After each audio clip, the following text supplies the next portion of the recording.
The Cebu Metropolitan Catholic Mass Media Congress gathered over 380 youth delegates on Saturday, September 28, to enhance their journalism skills in celebration of World News Day. Participants hailed from various dioceses, including Dumaguete, Cebu, Tagbilaran, Talibon, and Maasin, with special delegates from Mati and Zamboanga. This year's theme, Look After Him, draws from the parable of the Good Samaritan in Luke chapter 10 verse 35.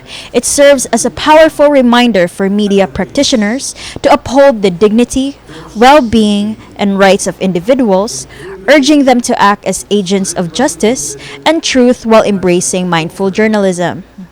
Bishop Marcelino Antonio Marilit Jr., chairman of the CBCP Episcopal Commission on Social Communication, opened the event by addressing the rapid changes in technology. He emphasized the importance of missionaries maintaining strong values and authenticity in their work.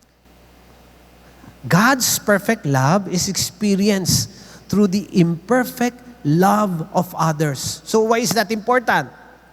Kasi during that convention, isang bagay lang ang naging malinaw.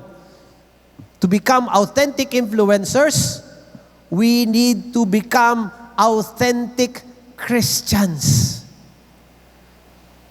We need to become authentic people of faith. TV personality and head of the journalism department at UP Diliman, Cara David, shared her insights on the transformative power of storytelling from her 23 years in media, highlighting its impact on both the subjects involved and the audience. Siyempre, tuwang-tuwa kami na nanalo kami ng nomination at the Emmy Awards.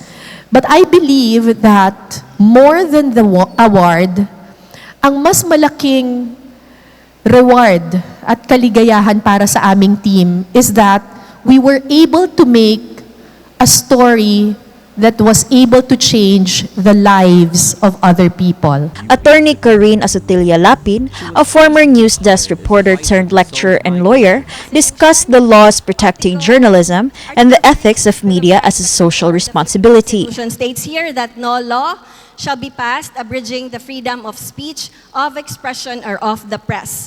Meaning, why bisan unsang balaod nga pwede ninyong ipasa para inyong kutloon ang kagawasan sa pagpanibya o pagpanulat. But freedom of speech, of expression, or of the press are not absolute.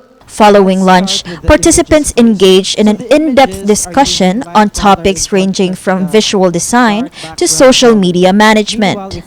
Panelists Jill Anobayap, Father Bonin Olivar, and Marley Cabalquinto shared their expertise in cinematography, photography, and graphic design. Ang mise-en-scène is, number one is setting. Who's familiar with this photo? Titanic. Diba?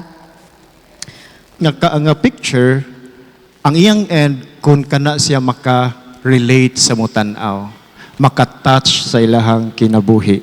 Its elements should have in a certain size or in a certain color. So, if we think about highly saturated colors, makaingon jud ka nga mas bugat jud tanawon.